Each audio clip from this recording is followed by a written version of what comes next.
Imagine a ghost in white, moving silently through a frozen hellscape, a phantom that could appear anywhere, strike with deadly precision, and vanish without a trace.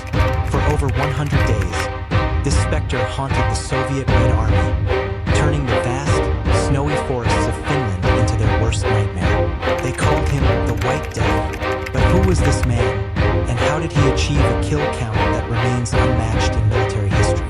In the brutal winter of 1939, a tiny nation stood against the Titan. The Soviet Union, with its overwhelming might, invaded Finland, expecting a swift victory. What they found instead was a resistance forged in ice and fire, led by an unassuming farmer who would become the deadliest sniper the world has ever known. Simo Häyhä. This is the story of a man who, armed with an antique rifle and an unbreakable will, redefined the art of war and became a legend. Prepare to discover the chilling tactics and incredible resilience that made him the most feared sniper in history. Standing just 5 feet tall, Simo Häyhä was hardly the image of a fearsome warrior. Before the war, he was a quiet farmer and a skilled hunter, known in his small community for his exceptional marksmanship. But when his homeland was threatened, Hayha answered the call, bringing with him a rifle that was as old-fashioned as his lifestyle. A Finnish M/28-30, a variant of the Mosinagi, equipped not with a modern telescopic sight, but with simple iron sights. This seemingly primitive choice would become one of his greatest advantages. But why would a sniper, whose very profession relies on precision, shun the most advanced aiming technology of his time? The answer reveals a profound understanding of his environment and an almost supernatural intuition for survival. As the Winter War raged, Hayha transformed into an almost mythical figure. He moved through the snow-covered terrain like a phantom, clad in all-white camouflage that rendered him virtually. His tactics were simple yet devastatingly effective. He would pack snow in front of his rifle to prevent the telltale puff of snow that could betray his position after a shot.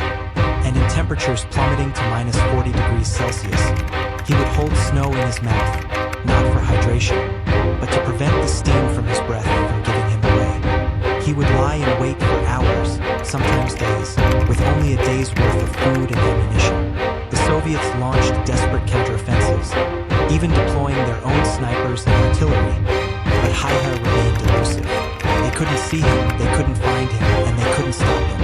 What was it about this man that allowed him to dominate a battlefield against such overwhelming odds, turning every shadow and snowdrift into a weapon?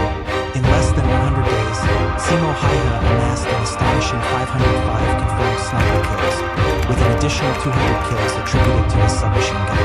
His daily average was an astounding 5 kills, a rate unheard of before or since. The psychological impact on the Soviet troops was immense.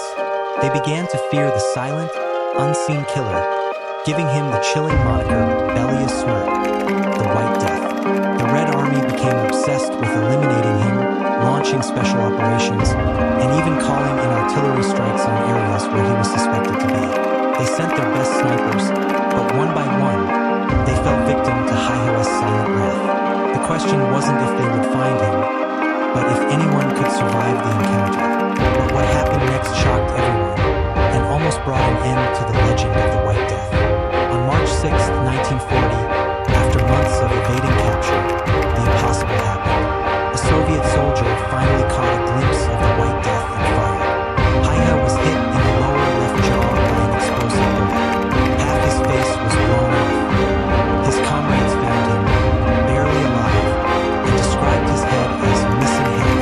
He fell into a coma, a seemingly fatal blow that would end his reign of terror. But in a twist of fate that defied all odds, Simo Häyhä awoke on March 13th. The very day peace was declared. He had survived. Simo Häyhä underwent 26 surgeries to reconstruct his face. He lived a long life, passing away at the age of 96 in 2002, outliving the very empire he had so effectively terrorized. His story is a testament to the extraordinary power of individual courage and skill against overwhelming force. He was a man who, when his country needed him most, became an unstoppable force, a silent guardian in the snow. The White Death wasn't just a sniper. He was a symbol of resistance, a chilling legend born from the full story of Simo Häyhä, the White Death, and want to uncover more untold tales from history, make sure to subscribe to our channel for more documentaries like this.